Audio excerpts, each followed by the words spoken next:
Olá, pessoal. Aqui é a professora Iris. Eu sou professora de língua portuguesa e literatura. Espero que vocês estejam bem. Nesta quarentena, eu separei as funções da literatura para quando vocês forem estudar aí no primeiro ano, pelo menos do ensino médio, vocês tenham as ideias mais clareadas.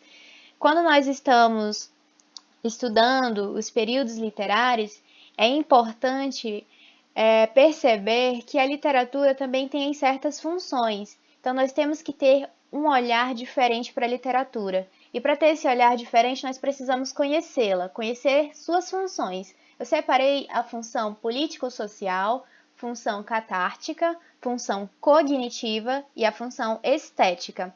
A literatura é um importante instrumento de comunicação também na sociedade. E por causa dela, nós podemos até muitas vezes fugir da nossa realidade. A primeira função que eu separei foi a político-social. Ela faz denúncias sociais, expõe nuances da desigualdade social, por exemplo. Eu coloquei o realismo como um exemplo para vocês, o Lima Barreto, que é um dos principais representantes. Ele expôs em suas criações nuances acerca da desigualdade social no Brasil do século XIX. Outra pessoa que foi muito importante, um pouco mais adiante, é claro, foi a Carolina Maria de Jesus. Por causa da literatura, ela conseguiu melhorar de vida e ela publicou um livro fazendo denúncias sociais. Então, ela se encaixa nessa função político-social, porque ela fez comentários, ela expôs, ela descreveu também o que estava se passando naquele momento ao seu redor, como a vida era difícil ali como moradora da favela do Canidé, em São Paulo. A função catártica diz respeito aos nossos sentimentos. Eu separei algumas figuras para ilustrar como a literatura também pode mexer com a gente. Por exemplo, nós temos gêneros de terror, de comédia e de romance que mexem com os nossos sentimentos, nos fazem chorar muitas vezes ou até mesmo rir, ficar com raiva de um personagem. E a literatura tem essa função de mexer com os sentimentos do interlocutor, ela é capaz de fazer isso com o interlocutor. As emoções podem ser despertadas. Então, como eu já citei os gêneros, nós temos aí os exemplos da comédia, do terror e o romance. Também tem uma dica de leitura para vocês. Psicologia de um Vencido, de Augusto dos Anjos, é um poema e o autor brinca com as palavras de uma maneira diferente, causando então em nós um sentimento até mesmo de repugnância. Eu espero que vocês façam a leitura e deixem nos comentários o que vocês acharam.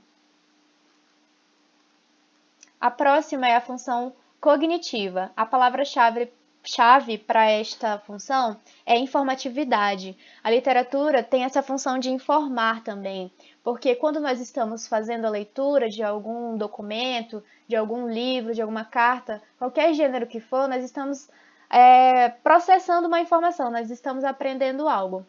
E o objetivo, então, dessa função é mediar conhecimento ao leitor, ao interlocutor.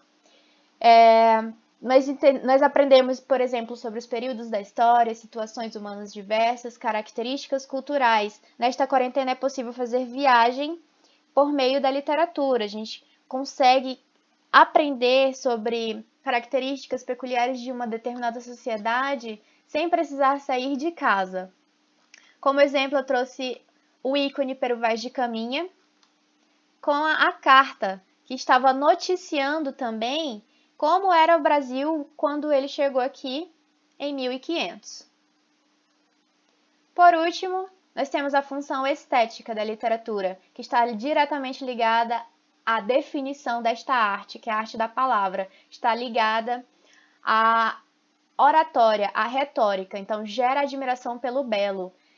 Na poesia nós temos os sonetos, parnasianos, Tríade Parnasiana, Raimundo Corrêa, Alberto Caeiro e Olavo Bilac, espero que vocês realizem a leitura. Eles valorizavam muito a questão estética. E na prosa nós temos o Guimarães Rosa, da terceira geração do modernismo, porque ele criou um vocabulário e realidade únicos para suas obras. Ele brincou com as palavras de uma maneira bem peculiar, então isso ilustra a questão estética, a função estética da literatura. Espero que vocês tenham gostado, pessoal. Deixem nos comentários o que vocês acharam e até a próxima aula.